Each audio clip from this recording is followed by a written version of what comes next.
Coming up on 2020 on ID, a big mansion with a dark secret, a brilliant wife and devoted mother fleeing her enraged husband, covered in blood and nearly dead. It was like out of a horror movie. But not just any husband, a West Wing power player, legal advisor to presidents. The world saw his fame. Only she saw his fury. As he was throwing my head on the floor, he said, "I'm killing you." What finally pushed him over the edge? "Don't touch this. Wash your hands. Take your shoes off." It was like a year of terror. And why did he take the fifth 94 times? I will not respond. I'm not going to respond, not respond to the question. You think you can handle it, and you know what? You can't. Live to tell.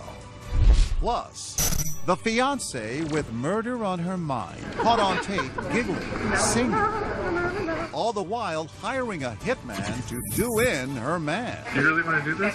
Really? And you won't believe who she turned to for help. Honey, I don't know if you can do anything. My body started to shake. Love you to death. Welcome to 2020 on ID. I'm John Quinones. Knowing when to get out of a relationship is always tricky. But for the people you're about to meet, it became a matter of life and death. First, a woman with a husband who wasn't just financially successful. He was a power player in the inner circles of Washington. But it wasn't political scandal that would be his downfall. As Amy Robach first told us in 2015, it was the horror of what was going on behind the walls of their stately mansion, a secret that would send his wife running for her life. A frozen night, a dark road, headlights, a heart-pounding pedal-to-the-metal getaway. Mary Margaret Farron and her wide-eyed little girls, a 7-year-old and a 4-month-old baby. The baby not buckled in her pajamas on the passenger seat, and my older daughter was sitting in the back seat. A BMW weaving past the mansions on Wahakme Road, New Canaan, Connecticut. They call their wealthy town the next stop to heaven, but it is far from heaven this night. I go the way I know, which is toward the town and to get toward people. And I don't pull into the first house because I'm afraid he's going to pull in right behind me. Mary Margaret on the run from a brutal assault in her bedroom. The attacker, her husband, J. Michael Farron. It was horrific. I was covered in blood. What looked like a wonderful life vanishing behind them. I looked in the rearview mirror and I saw it was black, it was dark, so I knew he wasn't behind. And then I thought, okay, where do I go? Objects in that rearview mirror are stranger than they appear. A 12-year marriage to one of the most powerful men in Washington. A life of privilege and prestige. A $5 million mansion in New Canaan, one of the richest towns in America, with neighbors like Harry Connick Jr., singer Paul Simon, and scandal star Tony Goldwyn. All that is behind her now. Mary Margaret spent years after the attack living in hiding, fearing for her life. Now she's agreed to come out of the shadows for this first interview, ready to talk about the family secret that almost killed her. And tell me why you want to share your story. I think when the severity of abuse gets to where I ended up with, most women in that situation never get to speak out because they're dead. But I felt it was just critical to speak out and to caution women in terms of getting involved with someone who shows these abusive tendencies. The story of this nearly fatal marriage begins more than a dozen years earlier with Cherry Blossoms, a springtime romance in the nation's capital. I had just graduated from law school and moved to D.C. I had a job and I was going to be studying for the bar exam. Through a mutual friend, we met each other for dinner and we hit it off. We started dating pretty quickly and it was amazing. We had incredible conversations and we went running together and we would be out gardening at his house. I was drawn to him and I thought he was intriguing. I was captivated after some time. The captivating Mr. Farron is a Washington power player, an attorney with an impressive resume. This guy is a serious lawyer. General counsel of Xerox, worked in the Bush administration, had held serious positions in government. This was a very senior, prominent attorney. A search of ABC archives finds Farron holding a news conference in the 90s. We had hoped it would see our overall trade imbalance go down below $100 million. Testifying before Congress. Mr. Chairman, I've prepared a written statement which I've submitted to the committee. Appearing on the weekly ABC News program Business World when he was an undersecretary at the Commerce Department. The last thing we want to do is to drive U.S. production of any product offshore. Now, with Mary Margaret by his side, they're a couple to be envied, an all-access pass to all the power and privilege the Capitol has to offer. Here they are, posing with First Lady Hillary Clinton after she had them over for tea at the White House. And there's President Bill Clinton welcoming the Farrens to movie night at the White House Theater in 1999. A private screening of the horror movie Lake Placid, featuring a giant man-eating crocodile. Go under! All the while, Mary Margaret says just beneath the surface of her husband's public persona lurked a scary dark side. Out of the blue, he would just go into this rage, that jealousy, saying I had spoken too long to someone at a cocktail party. And I kept thinking, well, he's just insecure because of our difference in our age. He's 13 years older than I am. And things do get better, or so it seems. Things all of a sudden went really smoothly. But in hindsight, what I realized is that I had completely altered my behavior. I didn't go out with girlfriends.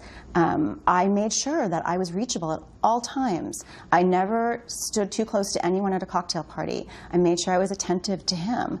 And so you become so well-behaved in his eyes, and things are really calm. And what was your wedding day like? It was horrible. He got very angry at me. He got very angry that I hadn't remembered to bring his mother's plane ticket. And I'm sitting on that altar thinking, what am I doing? Who am I marrying? Yeah. And I'm smiling and trying to make everything happy and turn it into a happy day. And I'm seriously sitting there thinking, run. Just run. But she doesn't. And within days, Farron's temper flares again. On the honeymoon, he found out that I had some credit card debt from buying my wedding gown and buying him a groom's present, a pair of cufflinks. And he went berserk. He was screaming in that complete enraged tone. Still, Mary Margaret tries to remain hopeful. I'm an optimist to a fault. I always think that, well, geez, I'm a problem solver. We can figure it out. We can get this done. We can work things out. And she tried. They have 2 daughters and eventually trade Washington for the big house in Connecticut, the new first family of New Canaan. He wanted to move back to Connecticut, and I thought, he's going to be happier. It's going to be a calmer. The pressure is going to be off him. Yeah, and then he'll be nice. He'll be doing what he wants. You won't have this high-pressure job. And I was so wrong. It got worse. So much worse. So much worse. It was like a year of terror. The man who once worked in the White House, a tyrant in his own house, barking orders, compulsively obsessing over every detail of his wife and daughter's life. Don't touch this. Wash your hands. Take your shoes off. Controlling, like, don't eat that way. Telling our daughter, like, don't eat your food that way. And it was exhausting. I mean, there were so many rules. Rules and constant fear. I just would say to him, I think you're going to hit me eventually. And he would say, oh, Mary Margaret, I would never, ever, ever hurt you. After years of agonizing, Mary Margaret makes a life-changing decision. She decides to pull the plug on her dying marriage. But with a husband like hers, she knows she's also pulling the pin on a grenade. Making sure she and the girls are out of the house, she has Farron served with divorce papers. Were you nervous about doing that? I was terrified. I was so scared. And I made sure our older daughter was at school, and I took the baby and went to another mom's house, and while he got served. Did he know it was coming? Did he have any idea? He did not know. And what was his reaction? He called me and he said, are you going to come home so we can discuss this? And I was crying on the phone, and I said, I'm scared to come home. And I said, is it safe for me to come home? And he said, yes. When we come back, Mary Margaret and the girls come home. And then you go into the master bedroom? And what happens? Stay with us.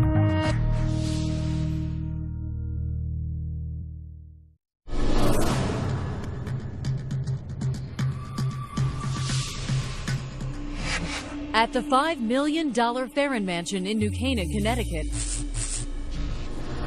trouble is brewing as surely as another winter storm. Mary Margaret Farron is increasingly worried about her husband's tantrums and explosive anger. Yes, laying to bed. J. Michael Farron had risen to the highest levels of government, Senator, we need an effectively funded... negotiating international trade agreements at the Commerce Department, representing the president on legal matters, general counsel at Xerox. His career a brilliant success, but his marriage a miserable failure. He would always threaten to, like, I'm going to ruin your career, or I'm going to, embarrass you. And in terms of calling people I know at your firm or things, or as you're sitting there at a client dinner, which I went to very few of because it was so difficult, and your husband is robo-dialing you, and people can hear him screaming through the phone, and it's embarrassing. What did he say to therapy? No. He said, I'm proud of who I am. He said, I'm not going to go talk to somebody. I like who I am. No. What was the final straw where you said, that's it, I have to file divorce papers? Our older daughter was growing up and challenging him, but then also feeling his rage, starting to see her take the same strategies that I would to avoid triggering his rage, just broke my heart. After she has him served with divorce papers, Farron talks Mary Margaret into coming home with the girls. I did fear that he would slap me or push me or do something. You didn't think your life was going to be in danger? I thought I could manage it. But she has an escape plan. I know that when you went back home, you were strategic. You thought, just in case things don't go well, you put your keys in your car. I did. I thought he would fly into a rage, and I did not want to have the children there during that, if that happened, and I wanted to be able to leave quickly. The divorce ignites J. Michael Farron. 2 nights later, he attacks. You put the children to bed, your baby in her crib, and then you go into the master bedroom, and he's there in his pajamas? Yes. And what happens? He came at me. He put his hands out, and he put his hands around my neck, tackled me to the floor, and started slamming my head into the floor while he was strangling me. He's punching me, ripping out my hair. I mean, I felt like I was being scalped. As he was slamming my head into the floor, he said, I'm killing you. With his children just down the hall in their beds, the former deputy counsel to the President of the United States then begins clubbing his wife with a metal flashlight. And I thought, I'm dying. And then I was thinking, I've got to hold it together. I have to stay conscious so I can save the girls. I have to get help here. Mary Margaret pleads with her husband. His reaction is icy. I said, Mike, we can work this out. Please stop, we can work this out. And he said in this very cold, steady voice, you're just saying that because you're scared. And he continued to beat me with a flashlight. And at that moment, I realized this isn't going to end except when I'm dead. I mean, there was no way you could get free. He was so goal-oriented and so purposeful.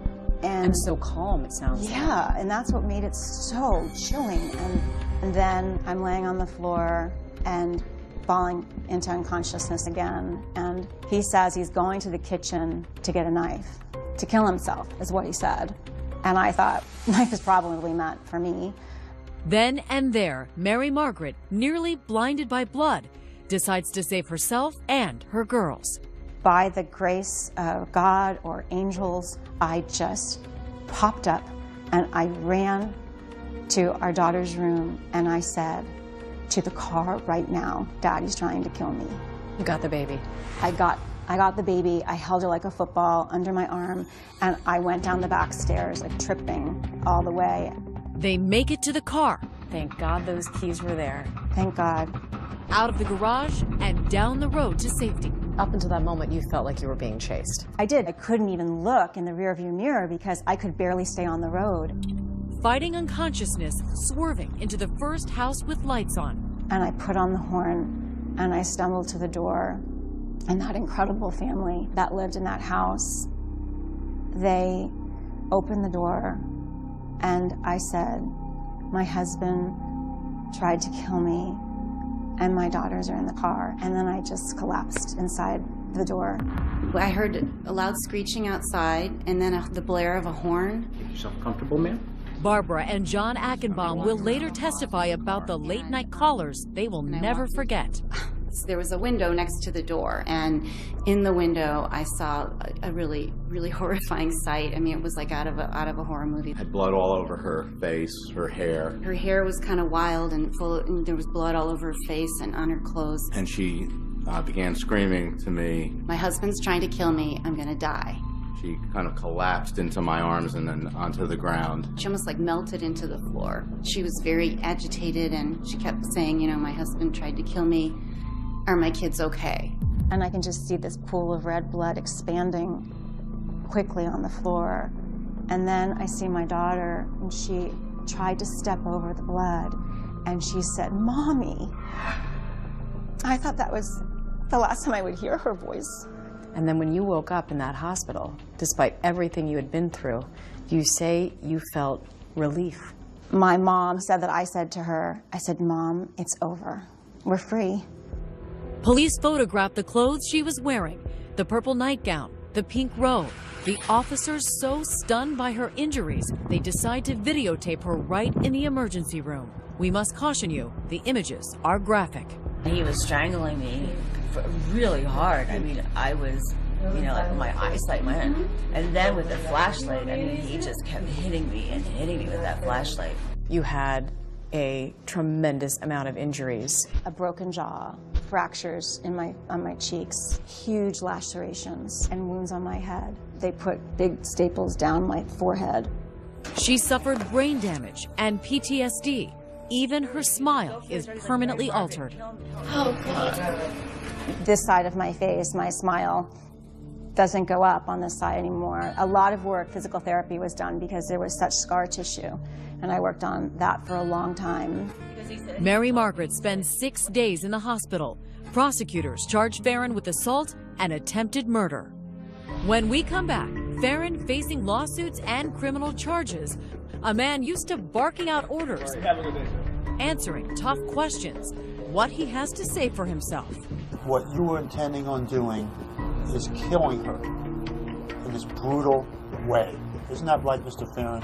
But while he may look as guilty as the blood on his hands in the police photos, bringing J. Michael Farron to justice gets a jolt when he stuns everyone by choosing a dark horse defense attorney, himself. There's a famous phrase in the law that anyone who represents themselves as a fool for a client. And typically that's true. But in this case, he may have been no fool at all. Stay with us.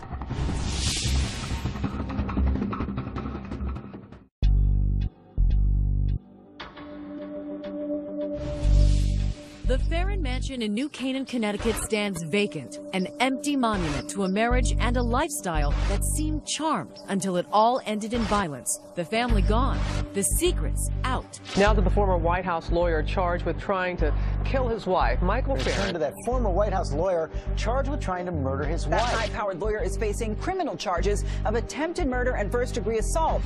Mary Margaret Farron is in hiding with their daughters, one 7, the other just an infant, recovering from a terrible beating from her husband, as she tells police the night of the attack, afraid he'll come back to finish the job. I'm convinced if he gets out, he's gonna try to kill me and the girls.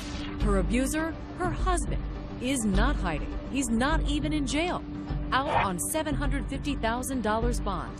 The lifelong Washington bureaucrat now causing gridlock in the legal proceedings against him for 5 long years. It was absolutely terrifying. My older daughter, she just was so worried I was going to be killed. We lived in hiding. Farron, the Clarence Darrow of delay, filing motions, winning continuances, provoking an astonishing 68 court appearances, slowing not only the criminal case against him, but also a civil lawsuit brought by his now ex-wife, Mary Margaret, suing him over the terrible beating he had given her. I have lasting injuries from the attack. I was a super high-functioning lawyer who managed so much, and now I have to write everything down that I need to do through the day. I forget where I'm supposed to be. I have an incredible, I kind of fall to pieces when I have to do too many things at once, and to the point of tears, and I get easily, you know, overwhelmed. And so there's very lasting effects. How difficult was it for Mary Margaret to have this drawn out for years and years and years? It was torture for her. Farron becomes a regular at the Stamford courthouse. You too, Marshal. Good to see you. Hobnobbing with marshals and journalists. Do you want to have anything to say this morning? Thank you. It's good to see you, John. Acting more like a defense attorney than a defendant. As they prepare their civil lawsuit, Mary Margaret's attorneys videotape a deposition with the dapper former White House operative. I'm going to show you a picture which we're going to mark as Exhibit 3, and that's a picture of your wife, Mary Margaret Farron, isn't it? I'm not going to respond based upon my attorney's advice. But under hours of questioning, Farron, still facing an eventual criminal trial, takes the fifth. I will not respond. I'm not going to respond. I will not respond to not respond to the question. 94 times. What we see in that picture, that was caused by what you did to her, isn't that right? I'm not going to respond based upon my Fifth Amendment rights. Farron later fires his lawyers, deciding to defend himself, but then doesn't show up for the civil trial. This is a case being presented by one side, with a jury there, with no one on the other side. Farron sends a bizarre message to the court, claiming he's been involuntarily committed for psychiatric treatment. He never intended on winning. He just wanted to game the system and get delays. The trial goes on without him, the jury punishing Farron with a $28 million verdict. Then, nearly 5 years after the attack, the criminal trial. And another surprise. Farron telling the judge he is suicidal and can't bear the strain of attending this trial either. Notice Mr. Farron is not with us here today in the courtroom. And the second trial marches along with a missing defendant. Mr. Farron may be absent. Let's go. Call your first witness, please. Mary Margaret Farron. But his brave ex-wife finding the courage to revisit the worst night of her life. He was on top of me, and he was squeezing my neck, strangling me, and slamming my head into the floor. What was it like to take the stand and testify? It's always hard to relive it, and it's still like, you would hope it would dull over time, but it doesn't. But it's also a day of empowerment in the sense of you're transferring the responsibility of this bad, what happened, this terrible thing, to him. And it is a day to speak out. Sharon, I want to show you some markers dated Exhibit 37 for identification. The peak moment of excruciating drama, she peers into an evidence bag. You see the horror in her eyes. That's the flashlight Mr. Farron, the defendant, used to beat me. Good afternoon, Your Honor. Good afternoon, all. You may be seated. It doesn't take the jury long, just a day. All right, gentlemen, I've received a note from the jury. We have reached a verdict. Farron, like it or not, ordered into court on Judgment Day, forced to listen to the verdict. What say you, Mr. Foreperson? Is he guilty or not guilty of the crime of criminal attempt to commit murder? Guilty. The court is now adjourned. What was it like when the verdict came down? I collapsed and cried, and it was such a relief. At sentencing, Judge Richard Comerford gives Farron 15 years and a tongue lashing. He is being sentenced for the horrific act that occurred here. You don't take it upon yourself to mete out justice, especially not a human being who's dedicated his professional life to the law, especially a human being who professed love for this woman and for his children. The judge orders Farron is never to see his daughters again. All right. If he serves his full sentence, he'll be nearly 80 years old when he's released. Is 15 years just punishment for what he did? No. I don't see how you put a time frame on something as atrocious and egregious. And he's never apologized for what he's done. No. Farron is appealing his criminal conviction and the civil judgment against him. My daughter has asked me, why did Daddy try to kill you?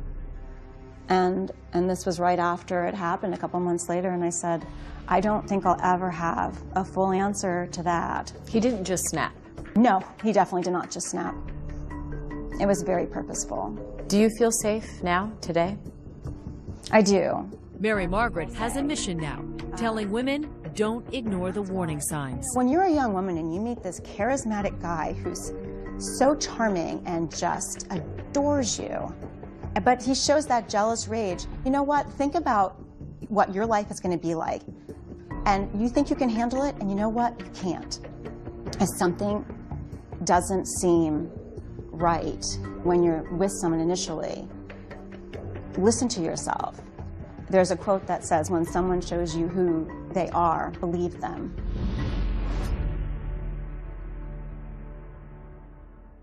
As of 2015, Michael Farron continues to appeal his criminal conviction and civil judgment.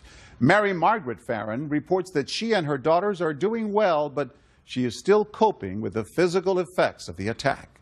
She has begun volunteering for groups that support survivors of domestic violence. Coming up, a fiery relationship headed for trouble. When it was good, it was really good. And when it was bad, it was bad. But if she has her way, it's about to get a whole lot worse. Just do it. Walk quickly in. Stay with us.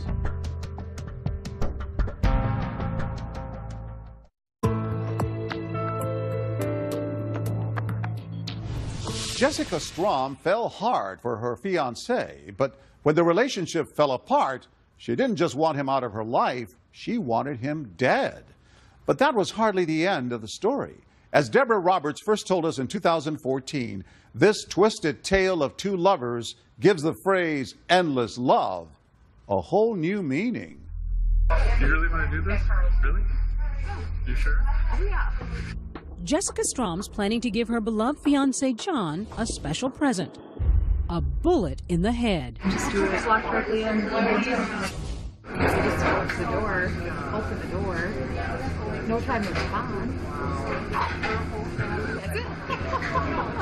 Don't be fooled by the flirtatious laughter. This meeting is dead serious. You can have a taste of some nuts for one. She's talking about the man who's supposedly stolen her heart, John Shelfeffer, a former district attorney and now successful lawyer in the quaint town of Wausau, Wisconsin. A doting father of 3 children, John was divorced and looking for a second chance at love when he walked into this bar. She was young, vibrant, beautiful, all made up, behind the bar, and we just clicked. Nearly 20 years younger, the beautiful bartender was going through her own divorce while raising 2 children and studying, of all things, criminology. We got along so well. We were really great friends. And there was attraction, and we got along well, and we can talk for hours and have good times. Yeah. Was it chemistry? Yeah, there's definite chemistry. We just started talking and chatting, and I remember she laughed and she said, I never give my number out, but I'm going to give it to you. Love was in the air, and within weeks, the May-December romance was flourishing. Did you see her as somebody you wanted to marry? Oh, yeah. I can remember her saying,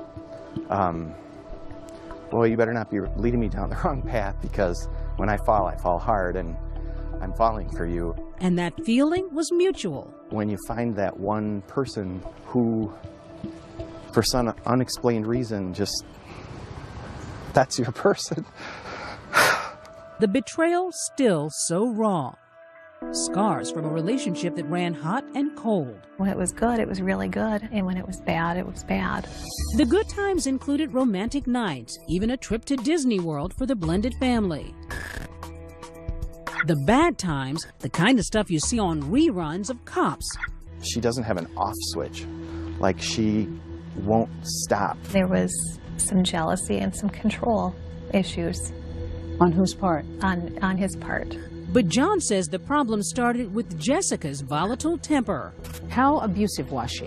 If you can think it, she's probably done it to me. Stomping on my foot with a high-heeled spiked shoe, punches to the face. He says her weapon of choice was a restraining order. She filed several after heated arguments. Jessica owns up to some of those vicious fights. I did stab the sofa in the house. I grabbed a knife and I said to him, I said, if you do not give me my car keys and let me leave, I'm going to slice this couch. I just did a slice and then he screamed, he threw my keys at me, and I said, thank you. And yet, despite all the drama, the relationship endured. Jessica even moved in with her kids. John, you're a lawyer. You've worked in areas of domestic abuse. Why didn't you just quit this relationship? Because I loved her. We have such a strong bond of love, as crazy as that sounds, that we would continue to stay together. You know, it was pure. Pure, maybe. Bizarre, definitely. After yet another restraining order hearing, a smitten John actually popped the question to Jessica in front of the judge. He proposed to me on his knee at a court hearing. And a court hearing? He had a restraining order I had filed.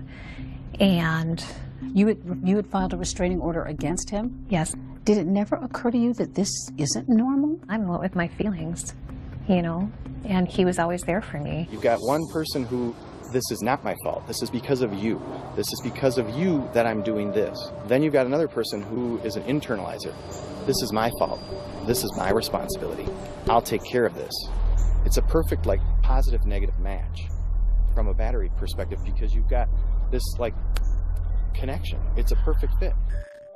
The start and stop love affair went on for 6 years, until Jessica decided she'd rather plan John's funeral than a wedding. Her chosen hitman, a former classmate from, get this, a criminal justice class she'd just taken. After initially turning Jessica down flat, the man we'll call Alex goes to police. Enter Wausau detective Jennifer Holtz, who took us back to where that first conversation went down. They sat here and she sprang it on him. Would you kill somebody? Right. Would you ever consider killing someone? And he said no. Was he completely blown away by the proposition?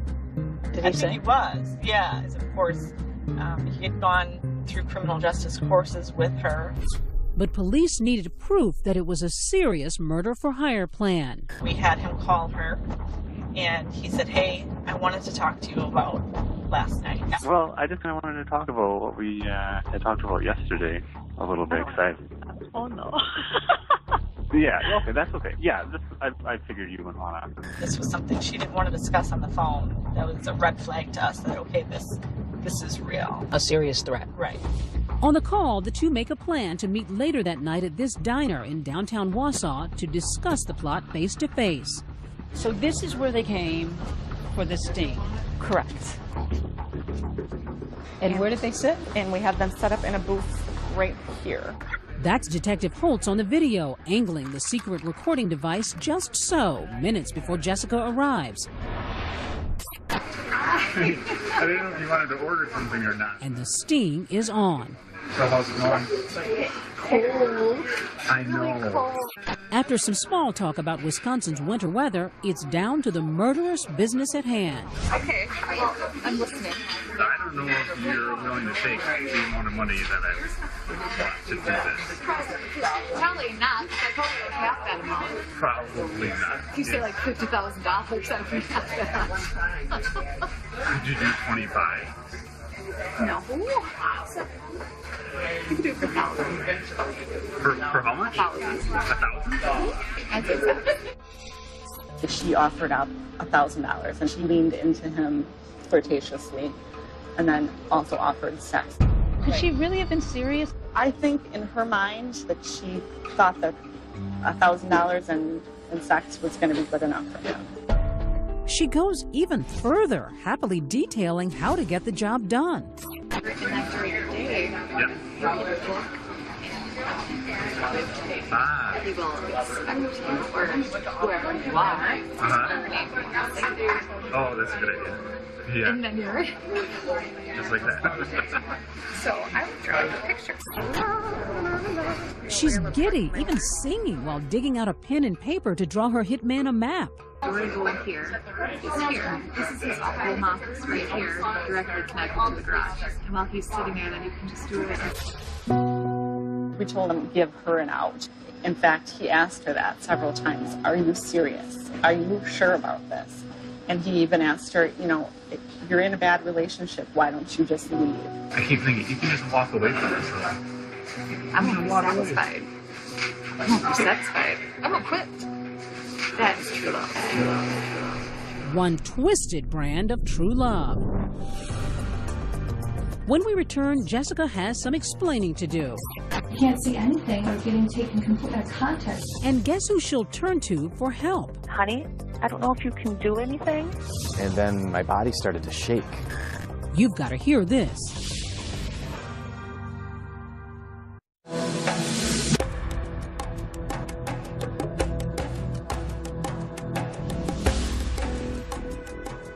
In picturesque Wausau, Wisconsin, single mom Jessica Strom has just sealed a deadly deal, offering a 24-year-old former classmate $1,000 and a promise of sex to kill her fiancé, John Shelfeffer. Sounds so easy. No. Is anything on you before it's like crazy? I had nothing on me. And she's thought of everything, including what she'll do after the hit job if suspicion turns to her. So when they go looking for someone who did this, they're going to be looking to locate you. Oh, yeah. And what are you going to say? Just... That's what... Yeah. Is she for real? When you saw the tapes, was there any doubt in your mind that this was a full-fledged plot to kill her fiancé? Absolutely not. We watched it at our office, and we were all just completely floored by the context of the conversation and her demeanor. Detective Jennifer Holtz had seen enough and confronted Jessica at her house with her kids asleep upstairs. When the police showed up at your home, what did you make of that?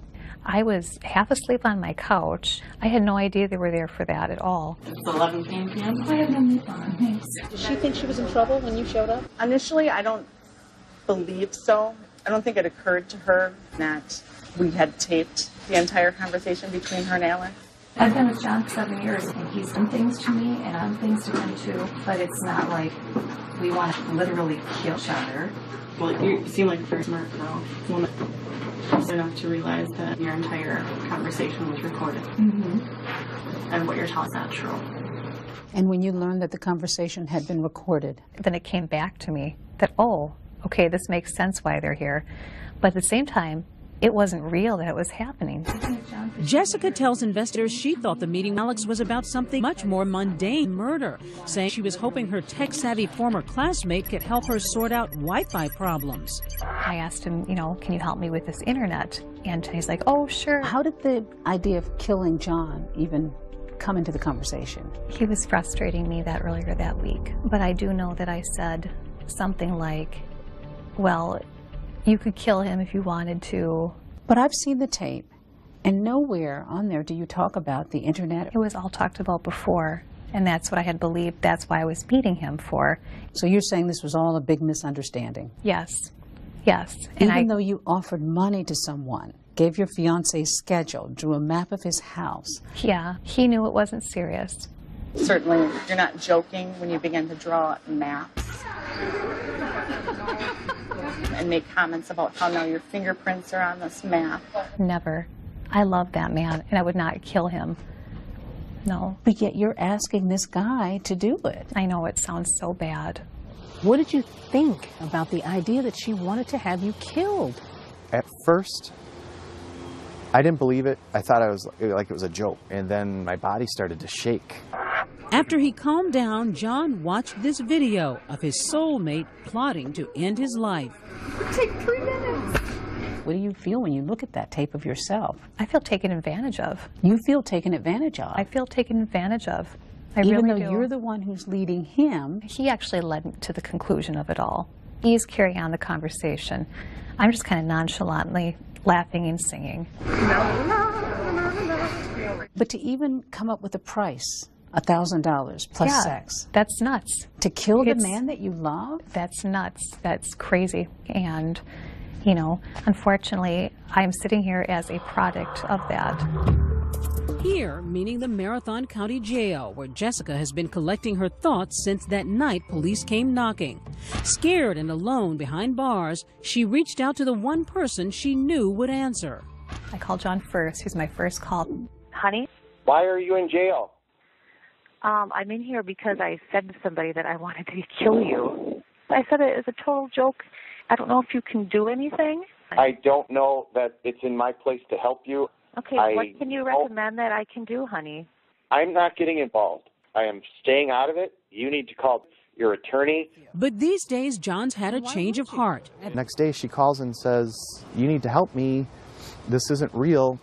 You know, and 6-7 months later, I come to the conclusion that is the truth. So you don't think she intended to have you killed? No. Though John may not have believed his life was ever on the line, a judge did. It's a serious crime. Jessica accepted a plea deal for solicitation to commit first-degree intentional homicide. That will keep her in prison for at least 3.5 years. At her sentencing hearing, she blamed who else but John. I stayed doing what I was always doing, trying to please John. John physically abused me. I'm afraid he will not leave me alone. Do you wish you hadn't planned John's I didn't murder? plan. I did not plan it at all. Never. I shouldn't have said those things. But after all the sex, lies, and that videotape, after all the 1,000 reasons why this affair should have ended long ago, the two ill-fated lovers still feel that spark. Do you still love John? Very much. Very, very much, with my whole heart. I do love Jessica to this day. Still? To this day. In spite of everything? Because I attribute her negative behaviors to mental illness. Do you still want to be with her in the future? I would say, yeah. And believe it or not, Jessica's also leaving that door open. And when you leave prison, will that relationship ever resume again? Probably not. Probably not. Yeah. Oh, that crazy thing called love. If you love someone in your heart, you know, how can you make those feelings go away? As of 2015, Jessica Strom is still serving her sentence. John Shelfeffer says he's focusing on his children and work and thinks his relationship with Jessica is finally over. I'm John Quinones. Please join us next time for another edition of 2020 on ID.